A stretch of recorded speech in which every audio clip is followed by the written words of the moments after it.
Welcome friends, তোমরা সকলে কেমন আছো? আশা করি ভালো আছো।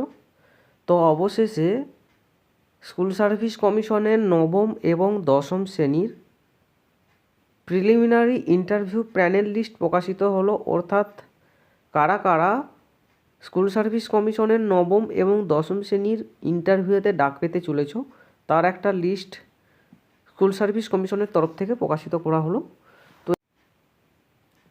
তো এখানে একটা সাবজেক্ট ধরে তোমাদেরকে বিষয়টা পরিষ্কার করে দিচ্ছে। তো এটা তোমরা এই যে পিডিএফটা আছে, এই পিডিএফটা তোমরা স্কুল সার্ভিস কমিশনের যে অফিসিয়াল ওয়েবসাইট আছে তো সেখান থেকে গিয়ে তোমরা ডাউনলোড করে নেবে।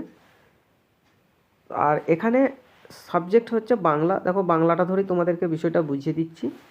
দেখো এখানে হচ্ছে সাবজেক্ট হচ্ছে বাংলা, এটা হচ্ছে জেনারেল ক্যাটাগরি, ঠিক আছে। তো জেনারেল ক্যাটাগরির বাংলাতে যে ইন্টারভিউতে ডাকা হবে 1:6 অনুপাতে। আর জেনারেল ক্যাটাগরির বাংলাতে মেল এবং ফিমেল মিলিয়ে সর্বোচ্চ কাট অফ গেছে 69। আর এখানটা দেওয়া আছে র্যাঙ্ক, অর্থাৎ কে প্রথম, দ্বিতীয়, তৃতীয়, চতুর্থ হয়েছে পর্বত দেওয়া আছে। এখানটায় মার্কস দেওয়া আছে, টোটাল মার্কস। এখানে হচ্ছে এডুকেশনাল কোয়ালিফিকেশন বা শিক্ষাগত যোগ্যতা। এখানটায় হচ্ছে লিখিত 60-এর মধ্যে কে কত পেয়েছে। আর এখানটায় হচ্ছে এক্সপিরিয়েন্স, ঠিক আছে। এইখানে যে ব্যক্তিগুলো আছে এরা কিন্তু 80-র মধ্যে 80 পেয়েছে, ঠিক আছে।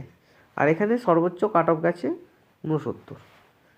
তো এরকম করে তোমরা এই যে প্যানেল লিস্টটা আছে এই লিস্টটা তোমরা মিলিয়ে নেবে, কারণ এটা প্রচুর অনেক লিস্ট আছে, তো আলোচনা করা সম্ভব নয়, একটা সময় সাপেক্ষ ব্যাপার। তোমরা এই লিস্টটা এখান থেকে ধরে ধরে তোমরা দেখে নেবে তোমাদের নাম কত কত নম্বরে আছে বা কত নম্বর র্যাঙ্কে আছে, ঠিক আছে। তো এই ছিল তোমাদের স্কুল সার্ভিস কমিশনের প্রিলিমিনারি ইন্টারভিউ প্যানেল লিস্ট।